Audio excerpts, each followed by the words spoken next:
como vão todos?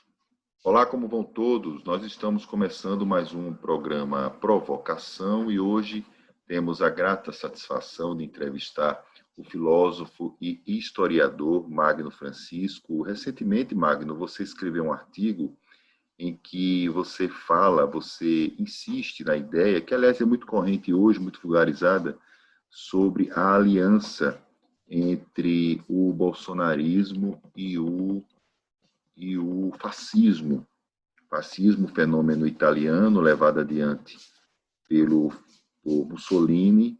Interessante que Mussolini ele tem uma história ligada à esquerda, ele foi um dos líderes do Partido Socialista Italiano, foi jornalista, foi chamado pela história de militante de esquerda, e quando ele assumiu o poder, mudou completamente a sua postura e fundou o fascismo, provocando você já, Magno. Bolsonaro nunca foi de esquerda. Você acha que ele tem alcance intelectual para poder construir o fascismo como Mussolini teve na Itália? Bem, Odilon, primeiro eu queria agradecer bastante o convite, é sempre uma satisfação enorme conversar com você. E esse espaço do seu programa, portanto, ele contribui bastante para a difusão do conhecimento, né? Fortalece, podemos dizer assim, a democracia, permitindo a circulação das ideias. A palavra fascismo, a gente se acostumou a ouvi-la de maneira razoavelmente frequente como uma espécie de xingamento, né? Então, o fascismo se tornou uma palavra um pouco vulgarizada, vamos dizer assim, desde o fim do fascismo. Então, isso é um problema porque quando isso acontece, você deixa de identificar exatamente quando é que o fascismo está instalado, porque a palavra se tornou comum, se tornou um sinônimo de uma coisa ruim, como é, efetivamente, mas se vulgarizando é mais complexo, fica mais difícil ser compreendido. Mas, dito isso, o fenômeno do fascismo, muito embora tenha surgido na Itália, ele não precisa assim reproduzir exatamente todas as características que teve na Itália para que a gente possa, portanto, indicar a presença, o ressurgimento dele em outros países, em outras situações históricas, em outras épocas, né? Então, se a gente quiser tomar isso como referência, nós vamos identificar que aquilo que a gente chama de fascismo, as características do fascismo, elas estavam, para além da Itália, presentes de maneira com algumas características particulares na Alemanha, mas também no Japão, na França, nos Estados Unidos. Da mesma Isso época, tudo para da mesma na época, mesma Magno. época. Isso tudo para a gente falar aí dos anos 30 e dos anos 40, né? Então, Que características seriam essas, Magno, que você isso é coloca como comuns entre esses países? perfeito. Então, o primeiro elemento que nos facilita entender esse aspecto é perceber que a, a ideologia fascista, né, ela não surge em momentos de estabilidade política. Surge apenas em momentos de instabilidade política, de fragilidade das democracias liberais, que, via de regra, são provocadas, né, por uma profunda crise econômica. Então, a crise econômica gera crise política e, portanto, em situações assim, alternativas radicais se colocam no horizonte como possibilidades. A burguesia precisa, certo, ter instrumentos que facilitem o seu controle, apesar da crise. E facilitar o controle não diz respeito apenas a manter, podemos dizer assim, os meios de produção ou a administração do Estado, mas especialmente impedir que as revoltas, as greves, as manifestações, elas, portanto, se tornem um obstáculo à manutenção do lucro e à concentração de riqueza, né? Então, isso é uma primeira característica que a gente precisa destacar, porque tem uma base material na história que pavimenta, portanto, esse caminho. Um segundo aspecto muito importante de ser destacado é que o fascismo ele sempre se remete ao revisionismo da história, certo? E qual o objetivo de estabelecer esse revisionismo historiográfico? É exatamente construir uma narrativa que, do ponto de vista das ideias, da articulação com a realidade, faça com que praticamente o fascismo fosse o destino inevitável ou mais justo a acontecer naquele momento. Então, quando a gente vai pegar, por exemplo, as experiências da Itália, da Alemanha, a gente vai ver como isso está associado à trajetória dos povos, à leitura de determinados movimentos políticos, né? Então, isso é um outro elemento. Uma outra característica que a gente poderia destacar é exatamente a ideia de um inimigo externo que representa uma ameaça ao país. É claro que isso, do ponto de vista das grandes potências econômicas, até tem podemos dizer assim, um certo lastro.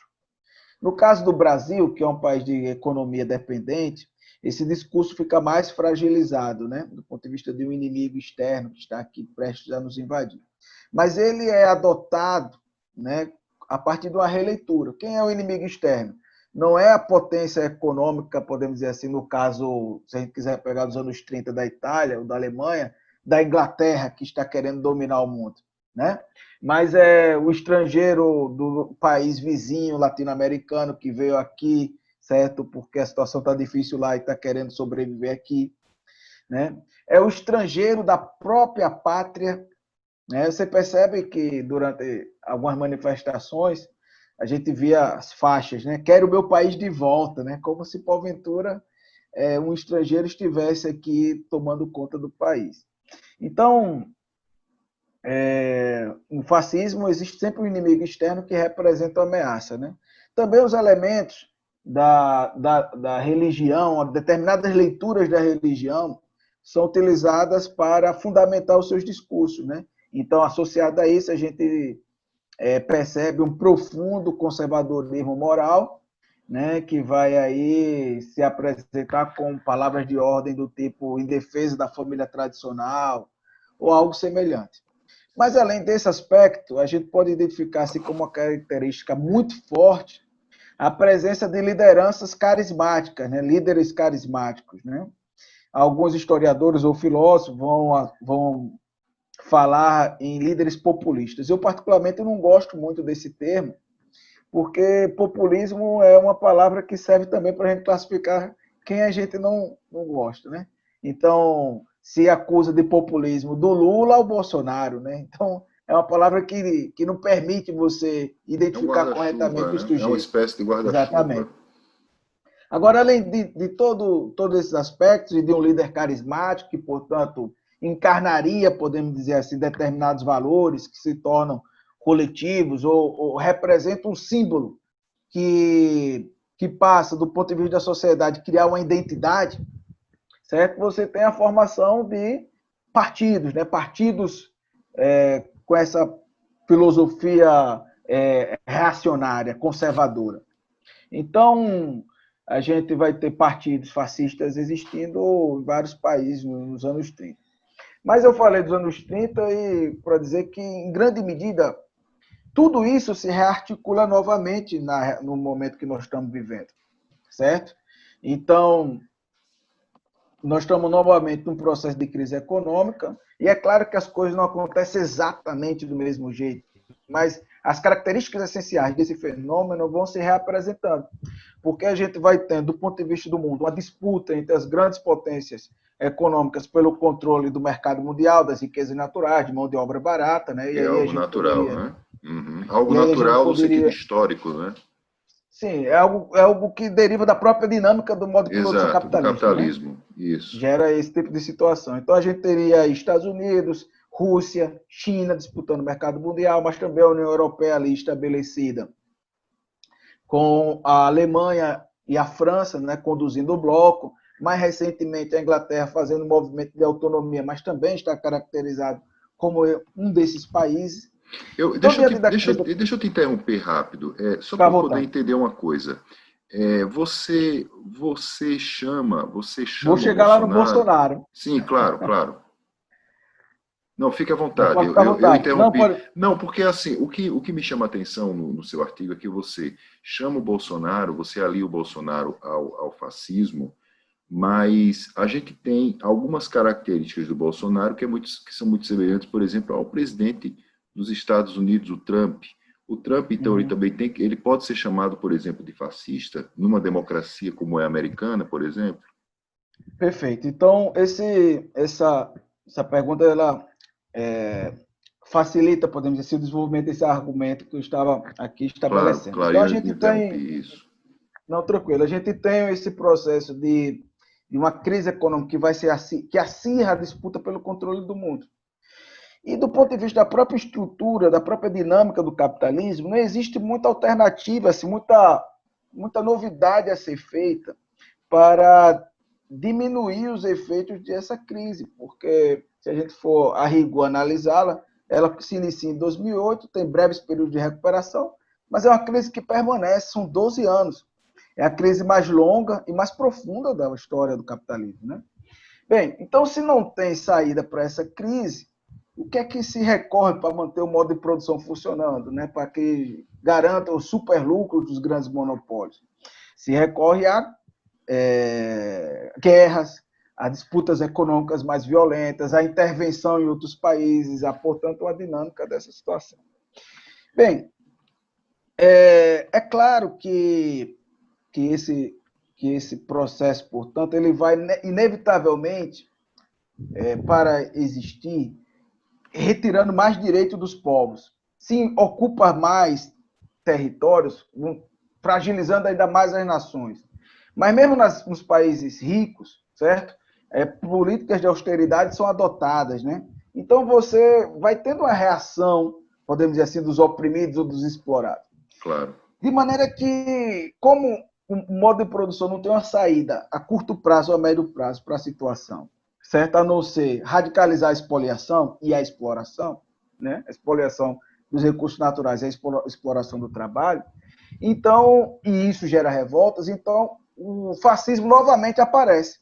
Como que? Como uma ideologia capaz de perpetuar aquele modo de produção, de manter aquela dominação, muito embora as condições materiais sejam completamente adversas.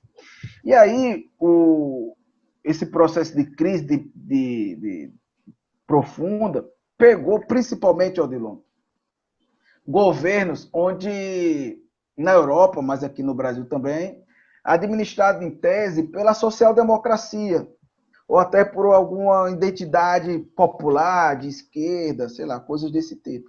Você percebe, por exemplo, quem que antecede o Trump é o Barack Obama. É claro que o Barack Obama não é um socialista, né? Embora algumas pessoas atribuam isso a ele.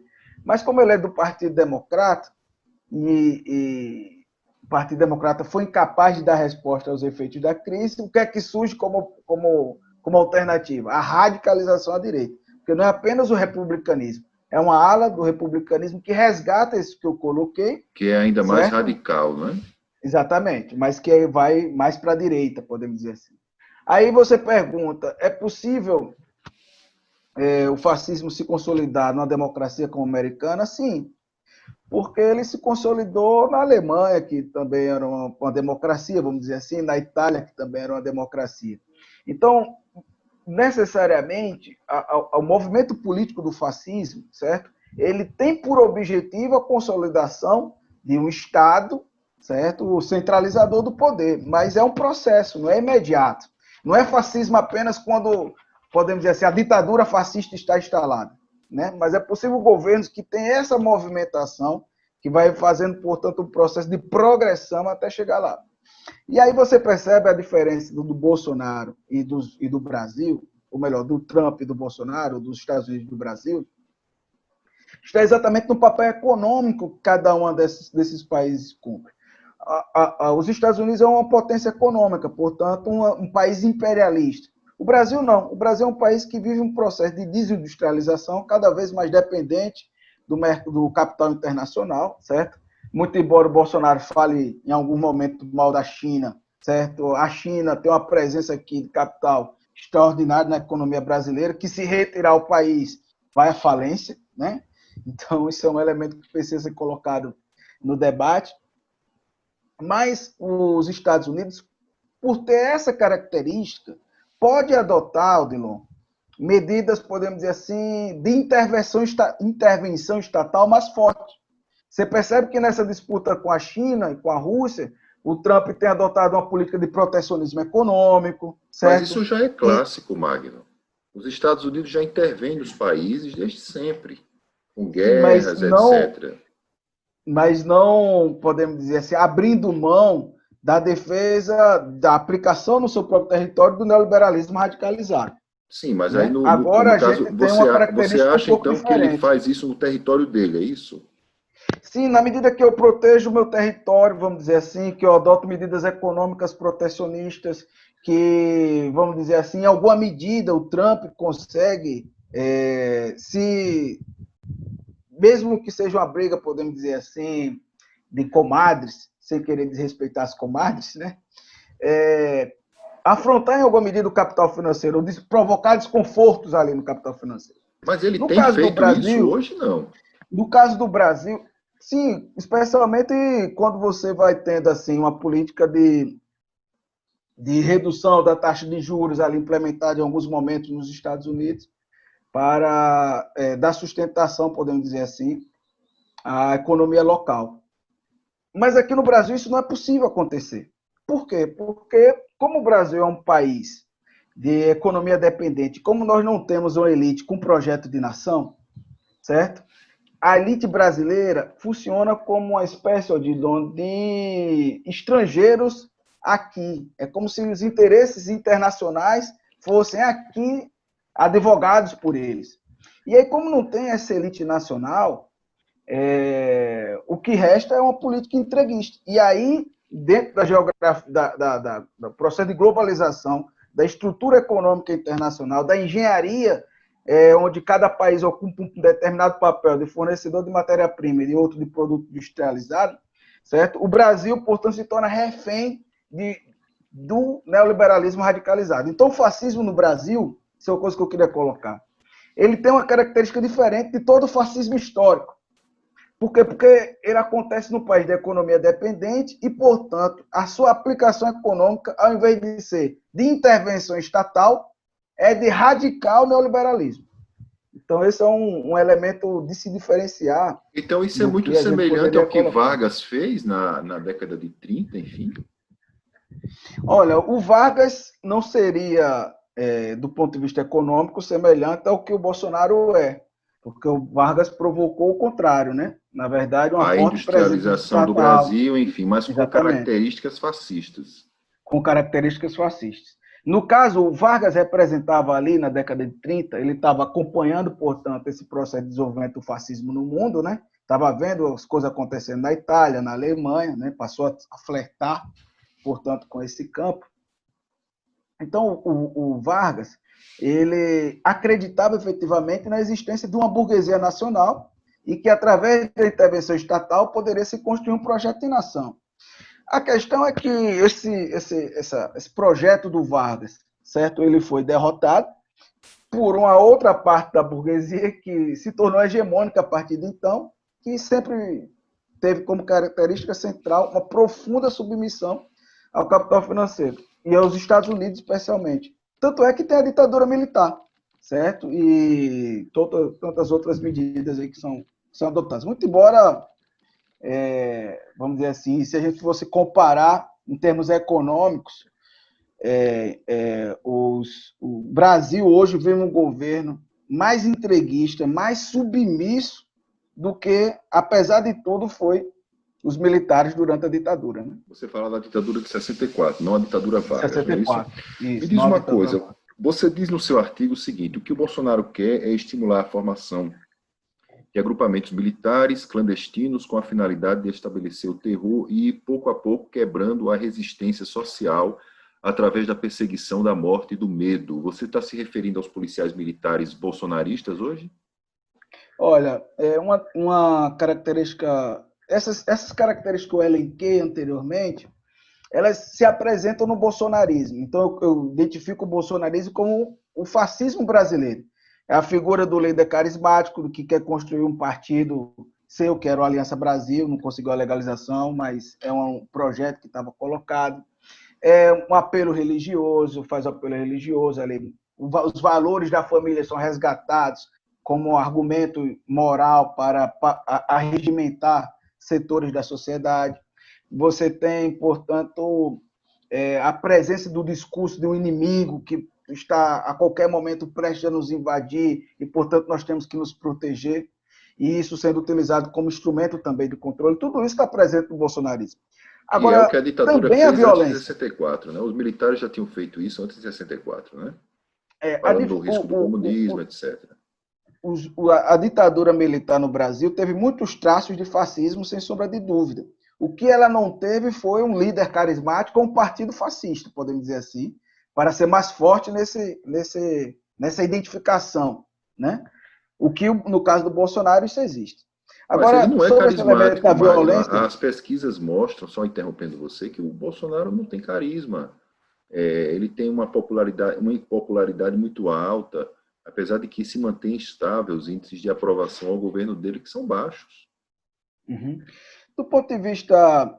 Eu só vou entrar nessa pergunta, vou só terminar a resposta Claro. à pergunta anterior. O elemento da violência é uma presença, portanto, significativa. E o Bolsonaro se apoia em grande medida nisso. Existem grupos milicianos, certo, armados, fascistas, já atuando e etc. no Brasil hoje. Olha, é muito possível que existam, estão em grande medida escondidos nas polícias militares, né, dos estados, certo? Isso é um elemento muito concreto. E se não atuam com mais força, é porque não existe espaço social ainda para que isso aconteça. Mas não quer dizer que o seu objetivo não seja esse. Que, portanto, o bolsonarismo passasse a ter uma aceitação muito maior do que o que tem hoje.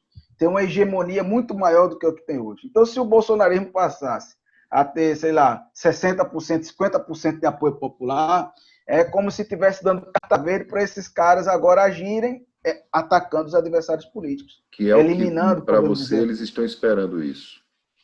Querem. Não sei se vão conseguir, espero que não. Claro, né? Depende do grau de mobilização do nosso campo, né? Que não existe. Olha, eu acho que a gente deu uma resposta muito importante num período recente, certo?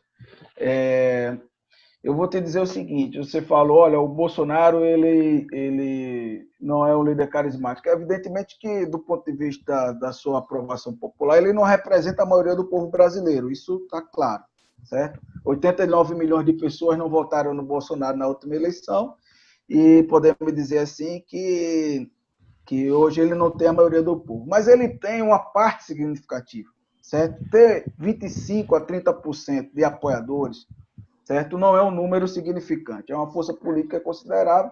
E se a gente quiser enfrentar os nossos adversários, né, da maneira correta, né, nós precisamos entender, portanto, a real dimensão do que eles representam, né? Se a gente subestima, a gente, portanto, corre o risco de sofrer uma derrota fragorosa, né? E se a gente superestima, a gente fica com medo. Então, precisa tentar ser mais ou menos ali exato. O fato de ter, especialmente, enfim, uma base de 30% da sociedade, uma presença significativa entre os evangélicos, certo? Enfim, uma presença militante na sociedade, porque existe, apesar de não ter ainda conformado um partido bolsonarista, mas existe uma militância do bolsonarismo, né? Faz com que ele se apresente, podemos dizer assim, aos moldes do que foi os outros líderes fascistas da história. É claro que ele não é uma figura inteligente, uma figura que tem um conhecimento significativo, enfim, é um homem ignorante, cumpre é um personagem. Eu gosto muito da definição que o Vladimir Safatli faz do Bolsonaro, né? Diz que é uma mistura de militar com palhaço de circo. Claro que a gente tem que pedir desculpa, né? Enfim, a comparação, né, especialmente aos palhaços de circo, né? Mas, efetivamente, ele tem essa presença que não pode ser ignorada. Então, assim, não é unanimidade, não é uma expressão popular imbatível, mas ter 30% e ter uma militância espontânea, certo? Podemos dizer assim que é algo que o coloca nessa condição aí. Agora, a esquerda eu acho que deu uma resposta muito importante, mas um campo da esquerda. Isso foi uma polêmica uns dias atrás, porque eu sei que a gente está no momento de coronavírus e de pandemia e de isolamento e todo esse processo extremamente delicado. Eu quero, inclusive, pedir, enfim, transmitir a minha solidariedade às famílias de todas as pessoas que morreram, né? Vítimas do coronavírus, as pessoas que já foram infectadas. Quero, portanto, Externar a sua solidariedade, o seu me abraço, né? solidarizar com todos eles, exatamente. Mas, recentemente teve um debate que foi sobre se a gente deveria ou não fazer alguma ação contra o bolsonarismo. E, olha, eles estavam tomando conta das ruas, certo? Praticamente todos os finais de semana, para dizer que tinha que ter ditadura já, ditadura com Bolsonaro no poder, intervenção militar, e ocupando as ruas e o campo da esquerda assistindo tudo isso, certo? E, bem, teve aquele ato nos Estados Unidos, e em alguma medida isso incentivou as mobilizações aqui, mas algo semelhante já vinha acontecendo no Equador, certo? No próprio Chile, as manifestações continuam acontecendo nesse processo, e não é que a gente seja contra a ciência, é que se não tivesse aquelas manifestações da esquerda, certo? Com a pauta antifascista e antirracista, a força do bolsonarismo hoje seria muito maior. E a presença dele nas ruas seria muito maior. Mas você concorda hoje que a força do bolsonarismo ela praticamente ficou anulada diante da prisão do Queiroz. Então, o Bolsonaro ele não deixou de estimular, ele parou de estimular, no caso, os movimentos a favor dele depois da prisão do Queiroz. Vocês identificam isso? Mas mesmo antes da prisão do Queiroz, havia um recuo significativo da presença dele nas ruas. E não era por outro motivo a não ser pela presença da militância de esquerda, que passou a fazer manifestações. Várias manifestações bolsonaristas deixaram de acontecer porque manifestações de esquerda foram marcadas, né? Então, esse espaço é um negócio muito importante. E veja, como esse elemento do poder ideológico, né, ele é muito significativo, né? A gente tem um país que entrega por ano mais de R$ 1 trilhão de pagamento de juros da dívida pública aos banqueiros, certo? E, portanto, foi incapaz de tirar pelo menos uma parte desse dinheiro para entregar ao povo no momento da pandemia. Isso é um crime absurdo, porque se a gente deixasse de pagar a dívida pública durante 6 meses, teria dinheiro suficiente, certo, para garantir mais 1, 2 meses de auxílio à população. E o Brasil Mas o viraria uma Bolsonaro, Venezuela ou Cuba? não sei, porque esse processo ele precisa estar casado com o desenvolvimento da economia nacional. Mas Se não existe, você não acha que hoje o Brasil, diante do que você falou, de que o Brasil é um país extremamente dependente e um forte processo de isso, desindustrialização, se o Brasil isso. adotasse essa posição de não pagar a dívida pública, o que automaticamente poderia gerar uma série de sanções internacionais na área do comércio do Brasil. Você acha que o Brasil teria condições de suportar, sobreviver a um mundo que é globalizado, mesmo que muita gente não concorde, nas Eu acho condições que que se colocam? Eu acho que o momento da pandemia, no mínimo, exigiria isso, certo? É inadmissível que, Mas se o durante a capitalismo pandemia, os tivesse mais ricos consenso, tenham ficado mais ricos. mas você acha que o capitalismo ou os mais ricos eles teriam esse bom senso? É claro que não. Aí, então, Até hoje não se perfeito. revela, né? Exatamente. Eles não teriam esse bom senso. Teria que ser uma conquista da mobilização social. Agora, Que hoje não vamos dizer assim, existe. um governo não existe porque a gente precisa fazer um debate, e aí voltando àquela pergunta sobre a esquerda, né? quais são as táticas e qual é o objetivo estratégico da esquerda. Eu quero falar, Esquerda nós que está tivemos tempo dividida. sobre isso. Quero falar um pouco mais sobre isso. Eu vou responder só sobre a dívida pública. Eu acho que o momento exigiria isso. E você falou de maneira muito correta. Certo? Os mais ricos não têm nenhum compromisso com a vida. Não estão, podemos dizer assim, dispostos a abrir mão das suas riquezas extraordinárias para salvar a vida das pessoas. Especialmente os banqueiros. Certo? Mas, vamos dizer, um governo comprometido com o povo, era isso que deveria propor. E aí, chamar a população para defender esse processo de mobilização. A população E quer isso. nenhum tipo de mudança efetiva pode acontecer sem um processo de radicalização como esse. Aí, é claro, é possível ter sanções econômicas, é possível ter um debate no campo da economia internacional, com certeza. Especialmente porque as grandes potências querem que o Brasil continue exatamente como economia dependente. Como a burguesia brasileira é uma burguesia submissa, nunca enfrentou os interesses, efetivamente, dessas potências econômicas. Então, se o Brasil pode ser um país industrializado, soberano, desenvolvido, certo? Ou seja, independente, certamente não vai ser a partir de uma operação das elites ou de algum setor das elites. E esse foi um erro que o PT cometeu e um erro que outros setores, podemos dizer assim, continuam apostando. Se existe essa possibilidade, é uma possibilidade a partir de uma ampla mobilização. Agora, entrando no campo da esquerda, né? Eu acho que a esquerda ela tem cometido vários erros, né?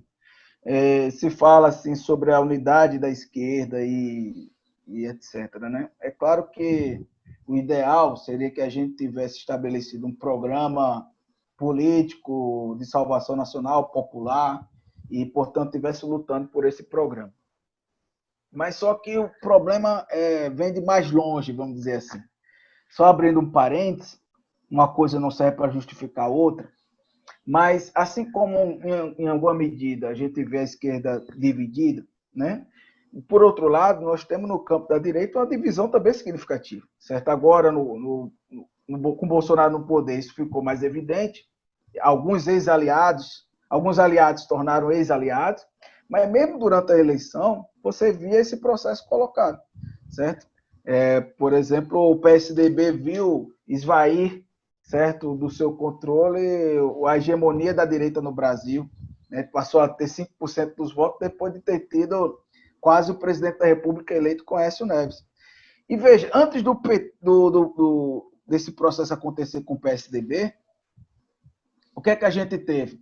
A gente teve uma operação em setores da direita para desestabilizar o próprio PSDB. Então, tem brigas fratricidas dentro da direita também. Isso ficou claro com a prisão do Marconi Perillo, com a prisão do Beto Richa. Não quer dizer que eles não mereciam ser presos ou que eles não eram corruptos. Não se trata disso. Se trata de que... Por que é que eles só foram presos agora? Porque exatamente representa as frações da direita disputando os espaços do Estado, ou quem é que é mais entreguista, quem é que é mais subordinado aí aos banqueiros, né?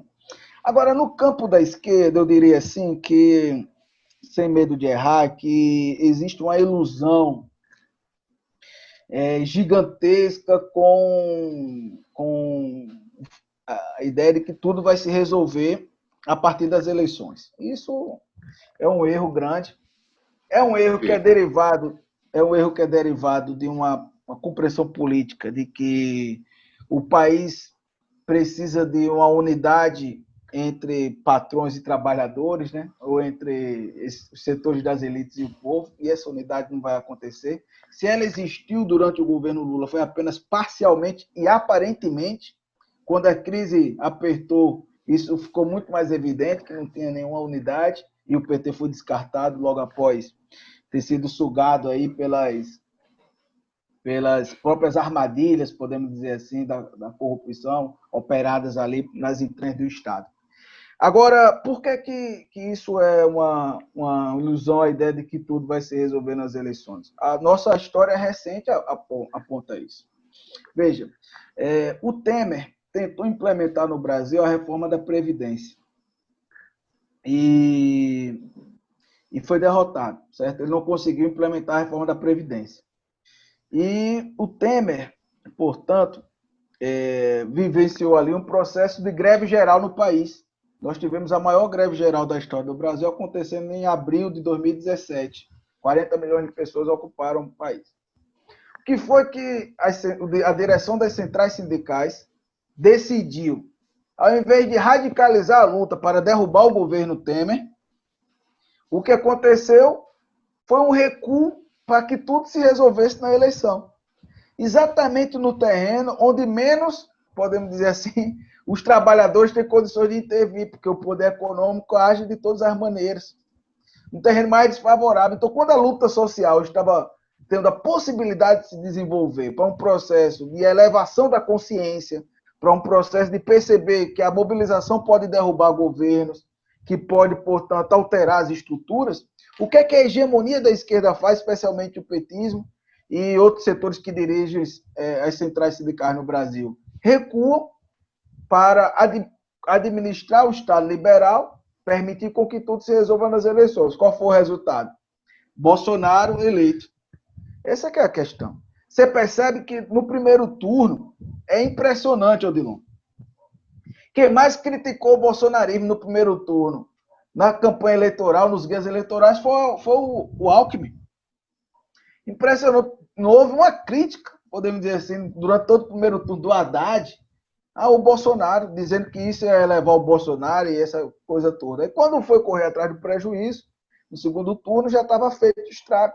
Certo? Além disso, claro que teve a manipulação de uma série de eventos ali. Você acredita até que hoje a saída hoje do Brasil facada. não é eleição? Olha, eu acho que se a gente acreditar que vai resolver tudo em 2022, é uma aposta equivocada, sem sombra de dúvida. Então a saída é um golpe de Estado? A saída é um processo de ampliação da mobilização popular, certo? É um processo de radicalização das lutas sociais. Para um golpe de Estado? Não, eu penso que o caminho que deve acontecer é exatamente um processo de implementação de uma democracia verdadeira, né? O que é uma democracia verdadeira quando você derruba o presidente nessas condições? No sentido de exatamente a maioria do povo, que é a classe trabalhadora, que são os oprimidos, poderem efetivamente decidir os rumos do país.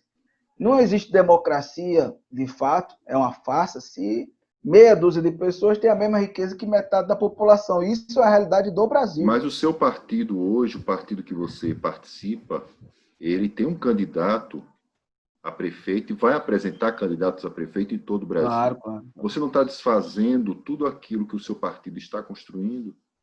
Sua pergunta é muito boa, Odilon. Inclusive, porque a gente vai ter a possibilidade de colocar, né, os elementos. Primeiro é o seguinte, esse processo de mobilização popular, certo? Nós não podemos dizer assim, olha, ele vai se dar exatamente, a culminação dele vai ser exatamente assim e assado, certo? Agora, se tem uma possibilidade de, efetivamente, nós mudarmos as estruturas sociais, de tirar o Brasil da condição de dependência do capitalismo, do capital internacional, da submissão aos Estados Unidos, ao capital financeiro, aos banqueiros, de eliminar a pobreza, esse processo só pode ser a partir de uma radicalização das lutas sociais. E aí eu queria dizer o seguinte, a direita entendeu isso de maneira total. Você percebe, Odilon, que a aposta, podemos dizer assim, no Bolsonaro não é uma aposta à toa. É uma aposta exatamente que percebe que, diante de crises econômicas, sem ausência de soluções imediatas, são as respostas radicais que se apresentam como possibilidade.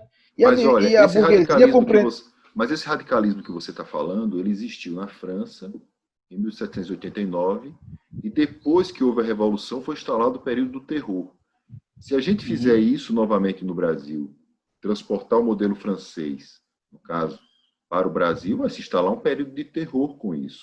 Vai se haver uma caçada às pessoas que são contrárias aos que ocuparam o poder. Isso não é o que o Bolsonaro está fazendo? Eu acho que a comparação ela pode acontecer, mas efetivamente a gente tem situações significativamente distintas. Eu quero te dizer o seguinte, que o fascismo, portanto, ele é uma aposta da burguesia na radicalização, e no campo da esquerda, a gente não apostar na radicalização é ficar refém do liberalismo. Agora, veja só, Dilon. Então, quando a gente vai analisar essa democracia no Brasil, e eu estou dizendo que ela é uma farsa, efetivamente, porque a grande maioria do povo não discute o poder, ou não participa do espaço de poder, ou vive numa pobreza profunda, então não pode ter democracia numa desigualdade social como essa. Eu diria que essa democracia no Brasil ela é até geograficamente localizada, né? Se a gente pegar, talvez, aqui Maceió, por exemplo, a gente tomar como referência, talvez a democracia ela exista assim, tipo, na orla de Pajuçara, Jatiuca e algumas regiões ali circunvizinhas. Mas quando você vai saindo daquela região, já não existe mais absolutamente democracia. Você percebe a violência institucional acontecendo de maneira muito clara e não tem nenhum recurso ao Estado Democrático de Direito que seja possível para o cidadão que está sendo violentado daquela maneira. Então, falar, portanto, olha, vamos salvar uma democracia, mas que democracia nós estamos falando? Essa? Que não existe para 95%, 96% da população? Essa é a questão. Agora, então, se existe possibilidade de mudar isso, é exatamente a partir do processo de radicalização das lutas sociais.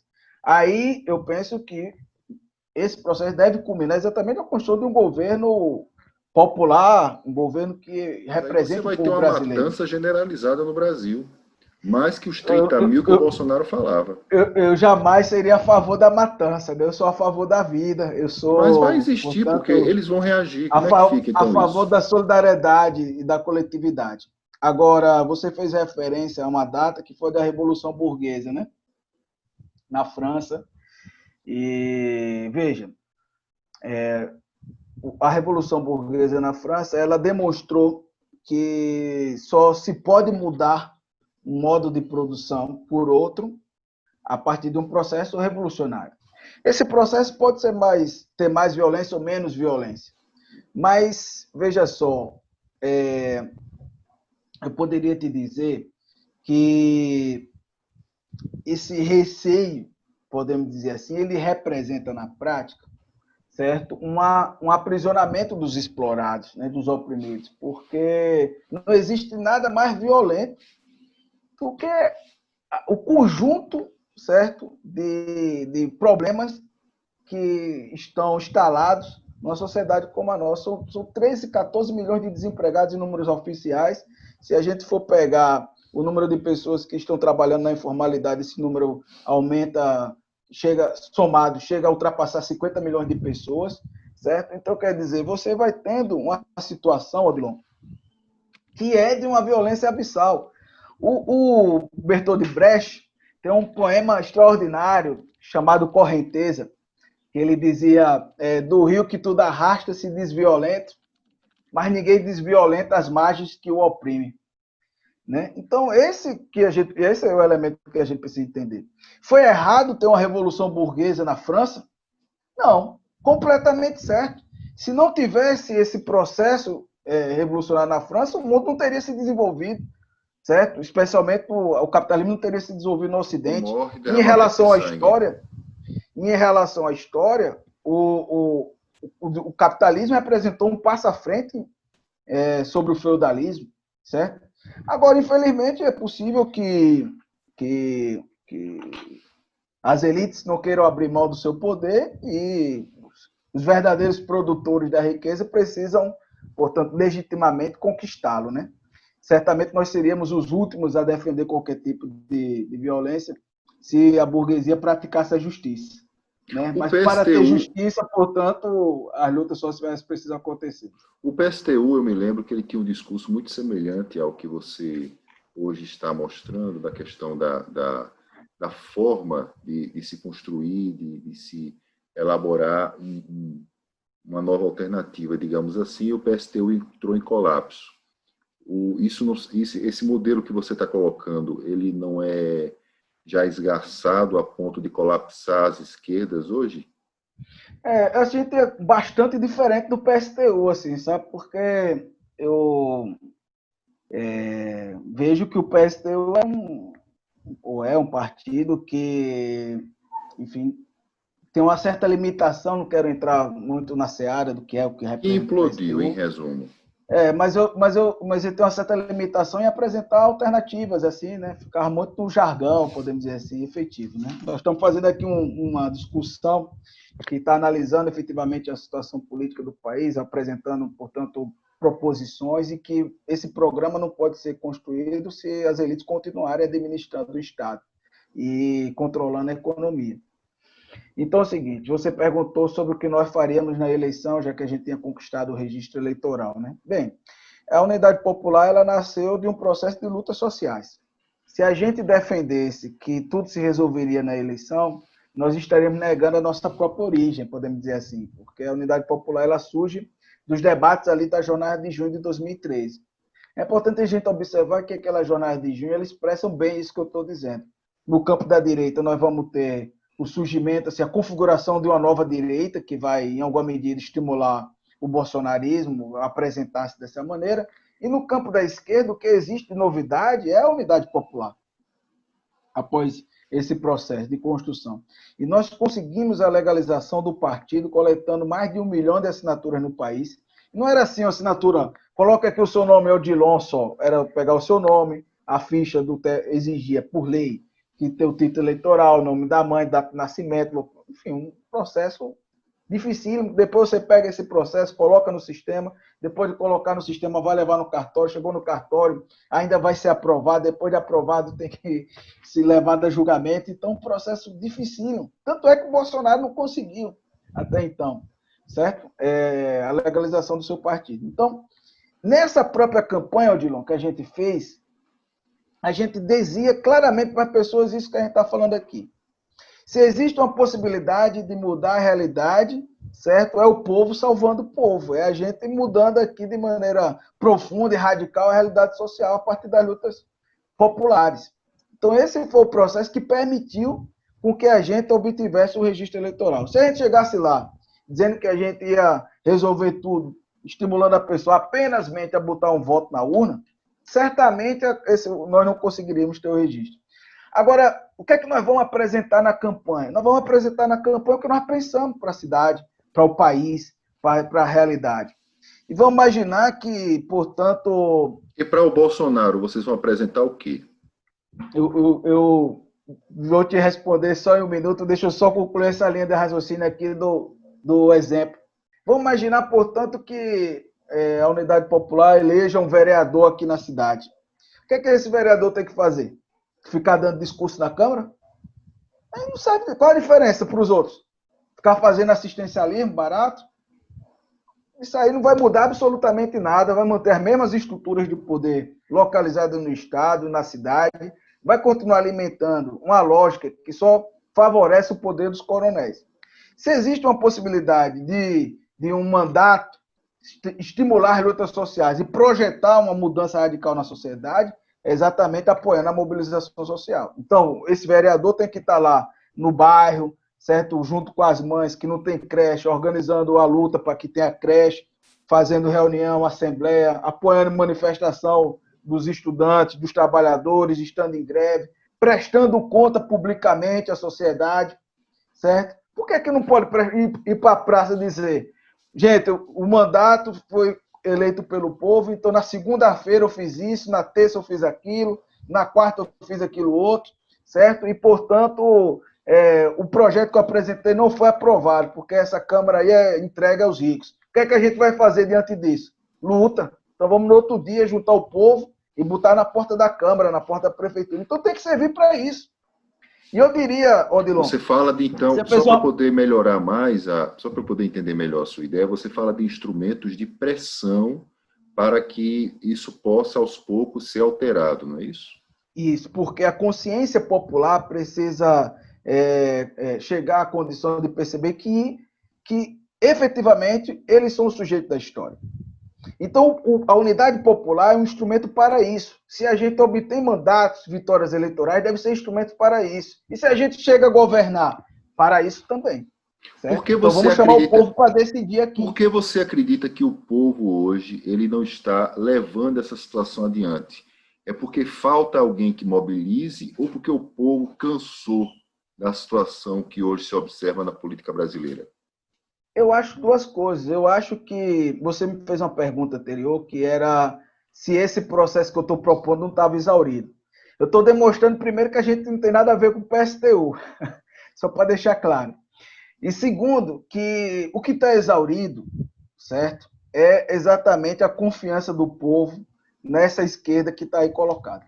E por que está exaurida isso? Porque o tempo todo foi estimulado para a população que os seus problemas estariam resolvidos se o salvador da pátria estivesse lá e eleito, e estaria tudo certo.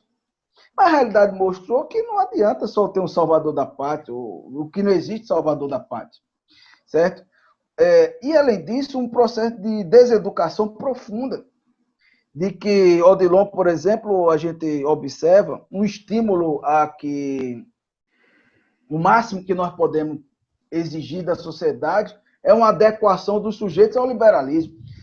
Aí, como é que isso funciona? Para a gente ficar mais evidente, mais ilustrado assim na nossa conversa. Veja, o sujeito, ele não tinha, durante o governo FHC, a possibilidade de comprar uma moto, né, um carro. Então, o que é que foi feito? Então, o governo petista pegou e disse, olha, agora você vai... O país está vivendo um processo de estabilidade econômica, agora você vai ter um crédito aqui, certo? E você vai poder comprar sua moto. Então, ele foi lá e comprou a moto. Mas ele comprou a moto se endividando. Quando a crise bateu, não tinha mais dinheiro para pagar a moto. E ele queria continuar tendo a moto. O máximo que ofereceu foi um acesso ao consumo a partir do endividamento radical da população. As pessoas percebem isso. E esse estímulo de que o máximo que nós podemos chegar é consumir, nos endividando, ou seja, não enfrentar um processo de transformação estrutural da sociedade, gera, primeiro, uma desilusão, segundo, uma reprodução de uma lógica que é igual ao dos outros campos da política, e, portanto, isso faz com que as pessoas percam a confiança, entrem em descrédito. Então, exatamente o que nós estamos apresentando não é o velho requentado, é a grande novidade, porque isso não lembro ter sido apresentado em outros momentos aqui no nosso país, mesmo recentemente, ou até mais em outros períodos. Então, se existe uma alternativa para a esquerda no Brasil, ela está colocada numa profunda ruptura com a ilusão em relação ao liberalismo. Então, eu te digo, Odilon, um processo de lutas sociais vai levar a que tipo de situação? Bom, a nossa luta é para que seja um processo de governos populares comprometidos, portanto, com a maioria das pessoas. É isso que é o nosso objetivo. Agora, nós não temos nunca a possibilidade de ter um controle todo sobre a história, né? É claro que os riscos eles se colocam, mas não existe possibilidade de mudança da vida sem risco, né? Fora isso, é uma submissão completa. Aí você perguntou o que é que nós propomos para o Bolsonaro, né? Bem, nós propomos e queremos e lutamos e defendemos um processo de defender, primeiro, a nossa palavra de ordem pela derrubada do governo Bolsonaro, né? Não apenas do presidente, mas também do governo como um todo. Nós consideramos um governo ilegítimo. Mas foi eleito sob que condições, certo? Operando, portanto, uma desarticulação dos adversários políticos e uma estrutura econômica que facilitou a mentira sendo espalhada aos quatro ventos, entendeu? Então, esquema ilegal do Caixa 2, enfim, claro, através das contas de WhatsApp, enfim. Os laranjas estão aí para evidenciar isso, né? O Laranjal do Queiroz e outros. Então, o governo Bolsonaro deveria ser imediatamente derrubado. Eu digo que se a democracia liberal funcionasse no Brasil, não deveria nem ter terminado a eleição. Para você ver como essa democracia está muito distante da nossa realidade, né? Agora, nós propomos, então, que é preciso a gente construir as frentes populares, frentes de esquerda, frente com um conjunto, não apenas dos partidos, não apenas uma frente formal entre, sei lá, o PPT, PSOL, PCdoB, PDT, não apenas isso. É uma frente que, para além de uma sopa de letrinhas, representa um conjunto de ações que interfira na sociedade numa única direção, na direção de ter um programa, certo, de salvação nacional com característica popular clara, sem ilusão de que a burguesia vai participar disso, porque não tem nenhum compromisso. Você já demonstrou bem que elas não vão abrir mão da riqueza para participar de um processo como esse. Claro. Certo? E, portanto, esse é o caminho. Agora, por que isso não acontece? Não acontece porque, em grande parte da esquerda, o fora Bolsonaro, ou a fala contra o Bolsonaro, não tá colada com o objetivo de efetivamente derrubá-lo. Está relacionada apenas ao objetivo de desgastá-lo para vencer a eleição com o novo salvador da pátria daqui mais para frente e tal. E essa tática, como eu já coloquei, foi errada com o Temer, e se foi errada nas prévias da eleição de 2000, da última eleição presidencial, e será errada se continuar entrando em vigor. Como é que a gente pode mudar isso? Se a gente, portanto, tiver a capacidade de mobilizar cada vez mais pessoas, né? Nos bairros pobres, locais de trabalho, desenvolver um processo de consciência política, para que, portanto, os espaços de discussão, de decisão, sejam recheados de participação popular. É isso que a gente pensa. Nada disso combina, infelizmente, com o liberalismo e com o capitalismo. Né? Aliás, o fascismo é uma expressão do capitalismo. Não sei se responder suas perguntas aí, mas... Respondeu sim. Magno, eu queria agradecer, Magno, imensamente. Eu também. É uma honra entrevistar você. E eu queria mandar um recado para os nossos telespectadores, agradecendo primeiro a audiência no nosso programa Provocação.